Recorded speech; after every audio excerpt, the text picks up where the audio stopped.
தமிழையும் தமிழர்களையும் யாராலும் அழிக்க முடியாது. தமிழையும் தமிழர்களையும் யாராலும் சொல்லுங்க அழிக்க முடியாது, தமிழர்களை தவிர. ஒருவேளை ஒரு கேடு தமிழுக்கு வந்தால் அது தமிழர்களாலே தான் வரும். நீங்கள் பலர் பேச கேட்டிருப்பீர்கள், தமிழுக்கு வயது 2000 இல்லை. மதுரையில் வைகைக்கரையில் கீழடியில் நடந்த ஆய்வுக்கு பிறகு அறிவியல் உலகம் ஒப்புக்கொண்ட உண்மை, தமிழின் வயது 3500. 3500 ஆண்டுகால வயதும் தொன்மையும் பழமையும் இளமையும் முதுமையும் மேன்மையும் கொண்ட உலகத்தில் இன்றைக்கும் பேசப்படும், இன்றைக்கும் வாசிக்கப்படும், இன்றைக்கும் எழுதப்படும் ஒரு மொழி உண்டென்றால் அது எது? நான் சொன்னேன்ல, தமிழர்களுக்கு அழிவு தமிழர்களால் தான் வரும்.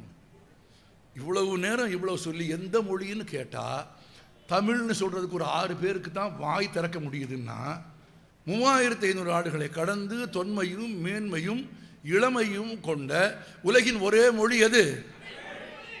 சொல்லுங்க.